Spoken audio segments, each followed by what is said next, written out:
So that's now game week 1 in the Championship done and dusted. But who impressed you over the opening weekend? That's what we're going to be discussing in today's video. I'm going to be picking out one player from each club who caught my eye over the weekend. But I'd be interested to know from you, who was your man of the match? Not just for your side, but from the opposition as well. Who really impressed you? If you're going to enjoy, make sure to drop a like. But without any further ado, let's just jump in. Starting out with Birmingham, I'm going to go with Kaigo Furuhashi. I know that his match stats don't look amazing on the surface, but actually watching him play, he looks like he's going to be a hell of a player at this level. Movement is just so intelligent. Obviously scored that goal fairly early on, which was wrongly ruled out, in my opinion. Lobs the goalkeeper absolutely expertly, but given as a foul, which shouldn't have been. Has a role to play in the second goal as well. Another lob that comes off the post and then Stansfield's able to follow in. As soon as he starts firing, I think we could easily see him scoring 15, 20, maybe even more goals this season. From Blackburn Rovers, I'm going to go with Sean McLaughlin. I thought it was a pretty solid debut, all things considered from him. Obviously picked up from Hull this summer. His underlying stats were quite decent against West Brom. He won all 3 of his ground duels and won 6 of his 9 aerial duels as well. Didn't think there was a massive standout performer from Blackburn in their game against West Brom, but of the players that caught my eye, he was probably one of them, certainly the best debutant that I thought played for Blackburn over the weekend. Bristol City standout performer, of course it was Scott Twine. What a performance it was from him against the Blades over the weekend. And Scott Twine's always been one of those players who I've thought really could be a top player at this level. Obviously, we're going back a few years when he had that unbelievable season in League One with MK Dons where he got 20 league goals and 13 assists. And since moving up to the Championship, he's been a good, steady player at this level, but has never quite produced, numbers as consistently as that. This performance from him over the weekend, though, was absolutely exceptional. He stuck away that free kick expertly after 5 minutes, then gets that assist in the first half for McCrory. Takes his goal in the second half well, as well. A bit of fortune with that one, obviously with the deflection, but yeah, maybe Gerhard Struber's the best man to get that consistency out of Scott Twine, because get him playing like that week in, week out, and yeah, he could be in for a hell of a season. A standout player from Charlton Athletic, I thought there were quite a few, but one that really caught my eye was Rob Apter playing off that right hand side, obviously looking to cut inside, created 4 chances against Watford, and I thought it was overall a really productive debut from him. Someone who had caught my eye on quite a few occasions in League One last season for Blackpool, but always a tricky one to gauge how quickly those sorts of players, dynamic wingers, make that transition from League One to the Championship. But on the weekend's evidence against Watford, I think he'll be a player that's going to be a lot of fun this season for Charlton. For Coventry, I'll give it to Carl Rushworth. To be honest, there wasn't really many players from that Cov squad that really stood out to me. It was a bit of a below par performance, I thought, on the opening weekend against Hull, but Rushworth dealt with everything that came his way. I thought it was a pretty composed debut from him. Got into a bit of a kerfuffle in the second half, didn't he, with Ollie McBurney, but I think he'll be a safe pair of hands for Cov this season. Derby standout performer over the weekend, I think I've got to give it to Carlton Morris. Lovely acrobatic finish, and I thought led the line quite well for Derby. At times he was feeding off scraps, but he won 10 of the 12 aerial duels that he contested. Obviously that lovely goal adds to it as well. Coming off the back of a fairly under par season with Luton, I think that was a good debut from Morris, and there's certainly more to come from him. Hull City's best performer over the weekend, it was absolutely Charlie Hughes, and there's a reason why the Tigers value him at around 20 million, and they've already snubbed a few lucrative bids for him throughout this summer transfer window so far. Absolutely rock solid at the back. He dealt with absolutely everything that Coventry threw at him, didn't they? 7 clearances, 4 block shots, 100% of ground duels won. He won 6 out of his 9 aerial duels as well. Just such a commanding performance from him at the back. Him and the Jai could form a really good partnership this season for Hull. Ipswich's best performer over the weekend, I'd probably give it to Dara O'Shea. Didn't think that any of Ipswich's forwards really quite clicked into gear against Birmingham, but from a defensive standpoint, I thought that O'Shea marshalled that defence pretty well, or marshalled Birmingham's attack, I should say, pretty well. Him alongside Jacob Greaves, I think, is a really solid centre-half partnership for this level. Also, from a leadership point of view as well, no longer having someone like a Sam Morsey in that dressing room. Someone like O'Shea, you'd imagine, really will have to step up into that role this season, being the captain. A player who stood out to me from Leicester City, I guess you have to say El Canouse, don't you? He got both assists for the Foxes against Wednesday. Did think it was a bit of an under par Leicester performance, to be honest with you. I wasn't blown away.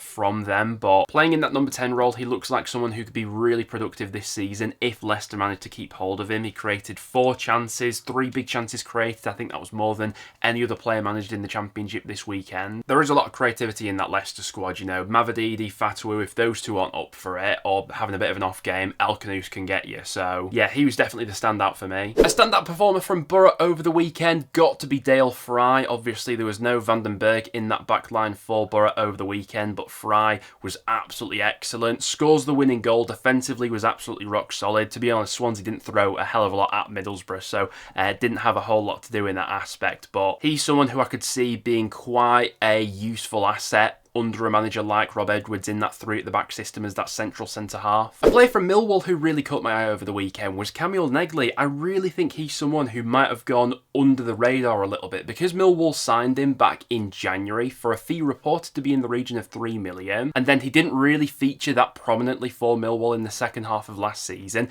I think, and I've probably been guilty of overlooking him a little bit going into this season as well, but really good performance from him. I thought took his goal really well. I could see him being quite an asset for Millwall this season for sure. For Norwich City, I'd probably say Josh Sargent stood out the most to me. A pretty unconventional goal that he scored in the end, chasing down Bender and then the ball ricochets off him, but led the press pretty well from the front, and I think he did look a bit of a click above some of the other forwards that Norwich have at the moment. Obviously still looking to embed a lot of new faces into that side, aren't they? He is someone who I'd fancy to score 20 plus goals if he does stay at Norwich and they keep him fit for a full season, but whether they do manage to keep him, we'll have to wait and see. For Oxford United, Brodie Spencer I thought had a really good debut for them. Obviously a bit disappointing to lose on opening weekend to Portsmouth, but really promising debut I thought from him at right back. He won 6 tackles, more than any other player on the pitch against Pompey. Won 5 of his 7 ground duels as well. Defensively looks like he'll be a real asset this season. He made sure that Bianchini on that left hand side for Pompey wasn't up to much. Speaking of Portsmouth though, I thought their standout player from the weekend was probably Callum Lang. Listen, there were a few players I could have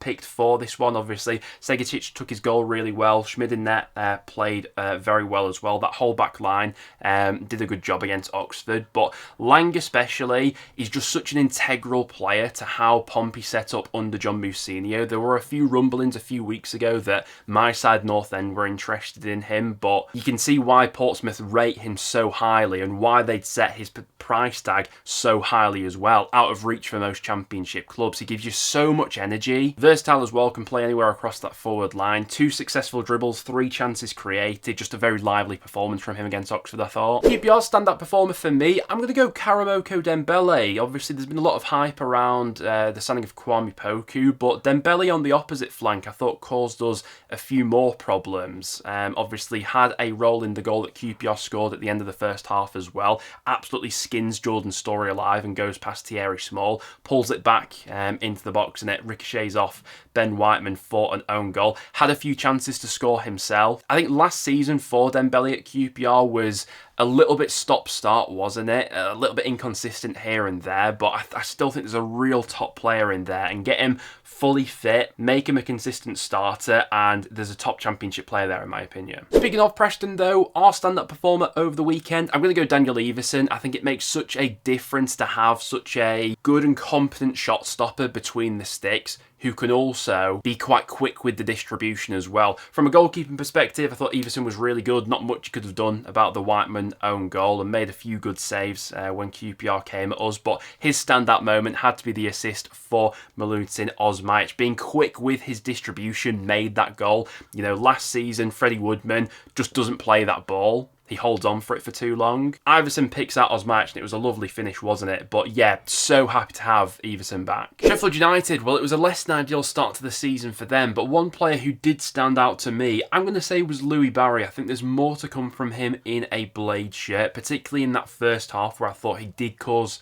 Bristol City some issues down that left-hand side and cutting inside. Listen, everyone's probably going to be quite negative on Sheffield United right now on the back of that 4-1 loss to Bristol City, but I still think going forward there were still some positive shoots that could be taken from that side. Callum O'Hare had some nice passes. Obviously Tyrese Campbell took his goal very well.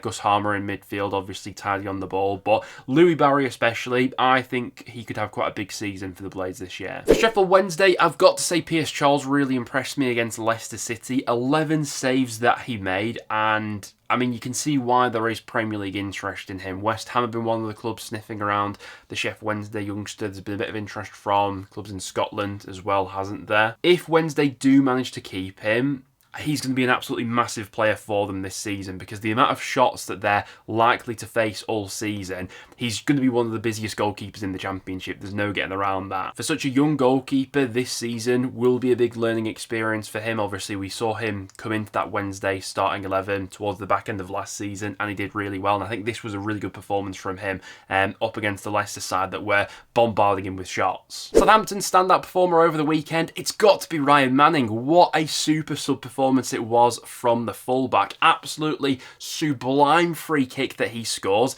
and then goes on to create the winning goal as well, running down that left-hand side and pulling the ball across goal. We said it in the Championship roundup yesterday, but Southampton's strength in depth is so strong. The subs they brought off the bench in that second half was, yeah, unbelievable. And to have a player like Manning in the ranks with that sort of quality, how he can hit balls from those set-piece situations, that's a real asset that Southampton have to play up to. Someone who really impressed me from the Stoke City game, I'm going to say Divin Mbama. Listen, obviously Sorba Thomas impressed, goal and an assist on his debut, but we all know what Sorba Thomas is about at Championship level. But for Mbama to get off the mark on his debut, took his goal really well, also had an influence on the third goal that Stoke scored as well. It was his sort of hold-up play that led to the flick on to Donnelly to then square it to Sorba Thomas to wrap this game up. He looks like he could be a real handful for Championship defenders this season. It seemed like at point to the first half, maybe there was moments where he was making a few runs but wasn't being picked out. I think for strikers like this that have obviously spent most of their careers so far playing in youth football, to immediately get off the mark in your first loan spell on your debut with a goal,